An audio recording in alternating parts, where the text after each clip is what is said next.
Pulezidenti Museveni ayongedde okusagula akalulu akanamuzza mu ntebe wa pulezidenti mu kulonda okunaabirawo ng'ennaku z'omwezi 14 omwezi ogwa Katonnya omwaka ogujja.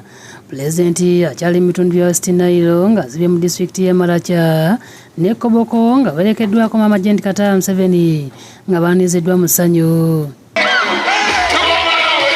Pulezidenti enkungaana zikubye ku kisaawe ky'essomero lya Nyadri Urban mu disitulikiti y'e Maracha ne ku kisaawe ekya Ombach mu disitulikiti y'e Koboko.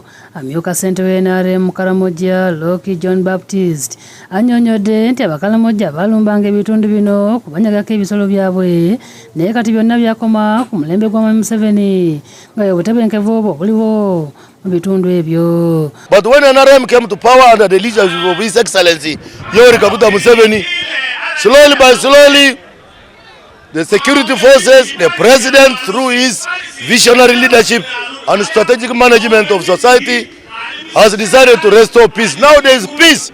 Okusobola okunyweza obutebenkevu, Pulezidenti Museveni yasobodde okuweereza ssente ez'okwekulaakulanya ng'eza PDM zokka yabuweereza obuwumbi 27 e Maracha ng'abantu 3,695 be baaziganyulwamu so nga mu disitulikiti y'e Koboko yabuweereza obuwumbi 15 nga zino abantu 5,158 be baakazifuna.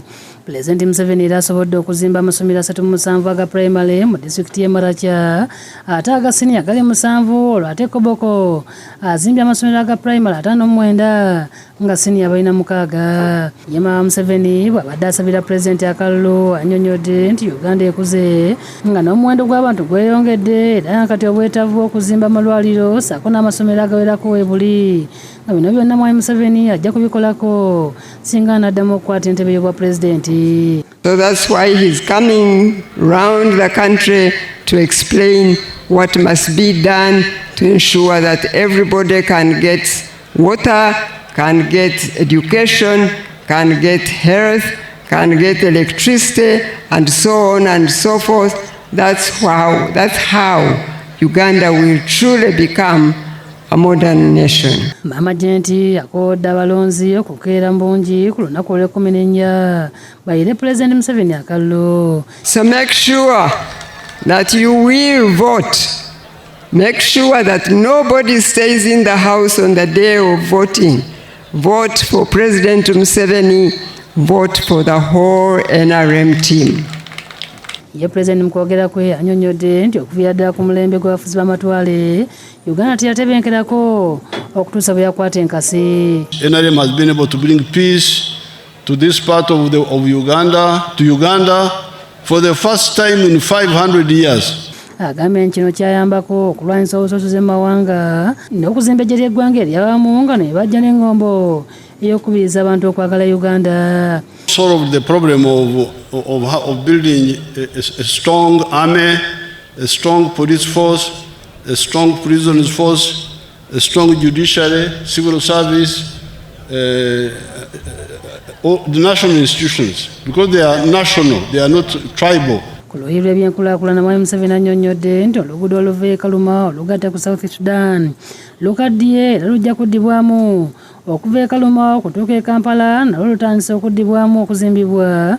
Oluguudo oluva Arua okutuuka e Terego lwakuzimbibwa n'enguudo endala nnyingi eziri manifesto y'NRM zigenda kukolebwako mu West Nile. There are other roads we are going to work on, like the one of Nebi, Goli, then you go to Zombo, you go to Paida, then you come all the way up to near Arua here. Museveni era agamba nti amasannyalaze gasooka okukomalira olw'ensonga nti olugendo oluva erira Mulango okutuuka mu West Nile luwanvu nga no yasalawo amasannyalaze gakolebwe mu mugga Kaluma era kati gaabuna West Nile yonna. Arua is growing and needs more power. So that's why we have been able to bring a very strong current from Karuma now, 132 kV all the way to here.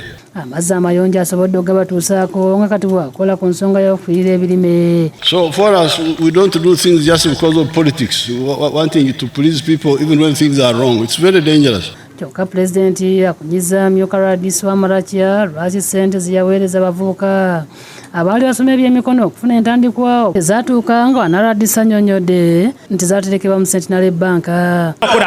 After the anthems, you move around, open for them, they pass here, they get a contact. We are going to follow up and catch those who stole the money.